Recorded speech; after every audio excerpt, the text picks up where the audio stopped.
ಗೃಹ ಸಚಿವ ಅಮಿತ್ ಶಾ ನಿನ್ನೆ ಹುಬ್ಬಳ್ಳಿಗೆ ಭೇಟಿ ನೀಡಿದ್ದು ನೇಹಾ ಪೋಷಕರನ್ನ ಭೇಟಿಯಾಗಿದ್ದಾರೆ. ಅತ್ತ ನೆಹರು ಓಲೇಕಾರ್ ಬಿಜೆಪಿ ಬಿಟ್ಟು ಕಾಂಗ್ರೆಸ್ ಸೇರಿದ್ರೆ ವಿವಾದಾತ್ಮಕ ಹೇಳಿಕೆ ಕೊಟ್ಟಂತ ರಾಜು ಕಾಗೆಗೆ ನೋಟಿಸ್ ಜಾರಿಯಾಗಿದೆ. ಸುದ್ದಿಗಳನ್ನು ನೋಡೋಣ ಸಮಗ್ರ ನ್ಯೂಸ್ ಟಾಪ್ನಲ್ಲಿ. ಫಯಾಜ್ನಿಂದ ಹತ್ಯೆಯಾದ ನೇಹಾ ಹಿರೇಮಠ ಪೋಷಕರನ್ನ ಕೇಂದ್ರ ಗೃಹ ಸಚಿವ ಅಮಿತ್ ಶಾ ಭೇಟಿ ಮಾಡಿದ್ದಾರೆ. ಹುಬ್ಬಳ್ಳಿಯ ಕಾರ್ಯಕ್ರಮದ ವೇಳೆನೇ ಭೇಟಿಯಾದ ಶಾ ನೇಹಾ ಪೋಷಕರನ್ನ ಕರೆಸಿ ಮಾತುಕತೆ ನಡೆಸಿದ್ದಾರೆ. ಈ ವೇಳೆ ಮತ್ತೆ ನೇಹಾ ಪೋಷಕರು ನ್ಯಾಯಕ್ಕಾಗಿ ಮೊರೆ ಇಟ್ಟಿದ್ದಾರೆ. ಇನ್ನು ಈ ವೇಳೆ ಬಿಜೆಪಿ ಅಭ್ಯರ್ಥಿ ಪ್ರಹ್ಲಾದ್ ಜೋಶಿ ಕೂಡ ಉಪಸ್ಥಿತರಿದ್ದರು. ನೇಹಾ ಹತ್ಯೆ ಪ್ರಕರಣವನ್ನ ಬಹಳಷ್ಟು ಗಂಭೀರವಾಗಿ ಪರಿಗಣಿಸಿದ್ದಾರೆ ಅಂತ ಅಮಿತ್ ಶಾ ಭೇಟಿ ಬಳಿಕ ನೇಹಾ ತಂದೆ ನಿರಂಜನ್ ಹಿರೇಮಠ ಹೇಳಿದ್ರು. ನಿಮ್ಮ ಜೊತೆಗೆ ನಾವಿದ್ದೇವೆ ಅಂತ ಅಮಿತ್ ಶಾ ಧೈರ್ಯ ಹೇಳಿದ್ದಾರೆ. ಇದಲ್ಲದೆ ಉಗ್ರ ಶಿಕ್ಷೆಯಾಗುವ ನಿಟ್ಟಿನಲ್ಲಿ ವಿಶೇಷ ಕಾಯ್ದೆ ತರುವುದಕ್ಕೆ ಮನವಿ ಮಾಡಿದ್ದೇವೆ. ಮನವಿ ಪತ್ರವನ್ನ ಕೇಂದ್ರ ಗೃಹ ಸಚಿವ ಅಮಿತ್ ಶಾ ಅವರಿಗೆ ನೀಡಿದ್ದೇವೆ. ನಮ್ಮ ಜೊತೆ ಕೇಂದ್ರ ಸಚಿವ ಅಮಿತ್ ಶಾ 10 ನಿಮಿಷ ಚರ್ಚೆ ನಡೆಸಿದ್ದಾರೆ ಅಂತ ಹೇಳಿದ್ರು. ನಿಮ್ಮ ಉಬ್ಬಿದ ರಕ್ತನಾಳಗಳ ಸಮಸ್ಯೆಗೆ ಎವಿಸ್ ಆಸ್ಪತ್ರೆಯಲ್ಲಿ ಕೇವಲ 30 ನಿಮಿಷದ ಲೇಸರ್ ಚಿಕಿತ್ಸೆಯೊಂದಿಗೆ ಮುಕ್ತಿ ಹೊಂದಬಹುದು. ಹೆಚ್ಚಿನ ವಿವರಗಳಿಗಾಗಿ ಸಂಪರ್ಕಿಸಿ 8088837300. ವಿದ್ಯಾರ್ಥಿನಿ ನೇಹಾ ಹಿರೇಮಠ ಕೊಲೆ ಪ್ರಕರಣಕ್ಕೆ ಯಾರು ಹೊಣೆ? ಮಹಿಳೆಯರ ಪಾಲಿಗೆ ಕರ್ನಾಟಕ ರಾಜ್ಯ ಸುರಕ್ಷಿತವಲ್ಲ ಅಂತ ಅಮಿತ್ ಶಾ ವಾಗ್ದಾಳಿ ನಡೆಸಿದ್ರು. ಹುಬ್ಬಳ್ಳಿಯ ಬಿಜೆಪಿ ಸಮಾವೇಶದಲ್ಲಿ ಮಾತನಾಡಿದ ಅಮಿತ್ ಶಾ, ಆತಂಕವಾದಕ್ಕೆ ಅಂತ್ಯವಾಡಬೇಕಂದ್ರೆ ಮೋದಿ ಮತ್ತೆ ಪ್ರಧಾನಿಯಾಗಬೇಕು. ಮೋದಿ ಪ್ರಧಾನಿ ಆಗಿದ್ದರಿಂದ ಅಯೋಧ್ಯೆಯಲ್ಲಿ ರಾಮ ಮಂದಿರ ನಿರ್ಮಾಣವಾಗಿದೆ ಅಂತ ಹೇಳಿದ್ರು.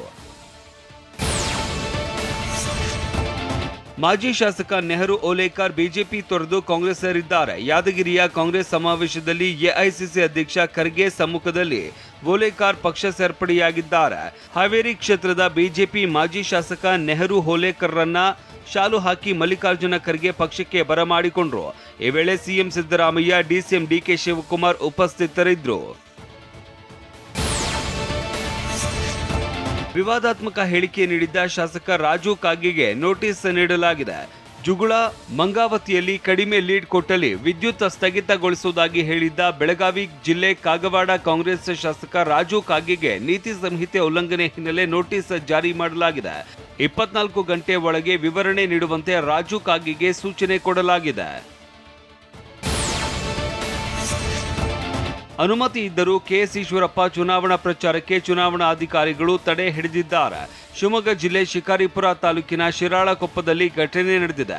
ಚುನಾವಣಾ ಪ್ರಚಾರಕ್ಕೆ ಅನುಮತಿ ಪಡೆದಿದ್ದ ಈಶ್ವರಪ್ಪ ಬೆಂಬಲಿಗರು ಪ್ರಚಾರಕ್ಕಾಗಿ ವೇದಿಕೆ, ಮೈಕ್, ಕುರ್ಚಿ ಹಾಕಿದ್ರು.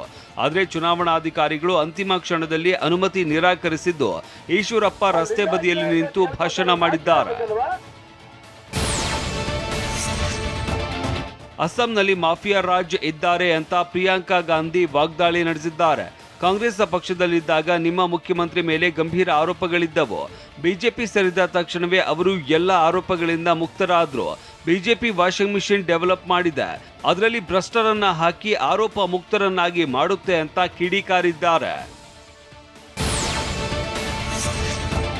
ಮೆಟ್ರೋ ಪ್ರಯಾಣಿಕರಿಗಾಗಿ ಮೆಜೆಸ್ಟಿಕ್ ಮೆಟ್ರೋ ನಿಲ್ದಾಣ, ಶಾಂತಲಾ ಸಿಲ್ಕ್, ಕಬ್ಬನ್ ಪಾರ್ಕ್ ನಿಲ್ದಾಣ, ಕೆಆರ್ ಮಾರುಕಟ್ಟೆ ಸೇರಿದಂತೆ ಹಲವೆಡೆ ಪಾದಾಚಾರಿ ಸುರಂಗ ಮಾರ್ಗ ನಿರ್ಮಿಸಿದ್ದಾರೆ.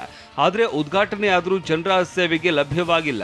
ಹೀಗಾಗಿ ಅಂಡರ್ ಪಾಸ್ಗಳನ್ನು ಬಳಕೆಗೆ ಮುಕ್ತಗೊಳಿಸುವಂತೆ ಒತ್ತಾಯಿಸಲಾಗಿದೆ. ಫಸ್ಟ್ ಆಫ್ ಆಲ್ ಜನ ಸೇಫ್ಟಿ ತುಂಬ ಇಂಪಾರ್ಟೆಂಟ್.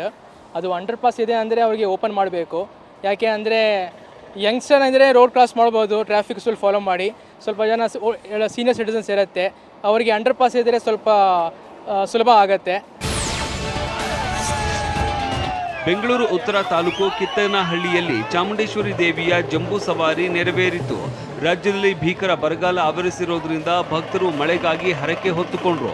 ದೇವಿ ಮೂರ್ತಿಯನ್ನ ಆನೆ ಮೇಲಿರಿಸಿ ಕಿತ್ತನಹಳ್ಳಿಯ ಪ್ರಮುಖ ರಸ್ತೆಯಲ್ಲಿ ಮೆರವಣಿಗೆ ಮಾಡಿದ್ರು. ವರುಣನ ಕೃಪೆಗಾಗಿ ಪ್ರಾರ್ಥಿಸಿದ್ರು.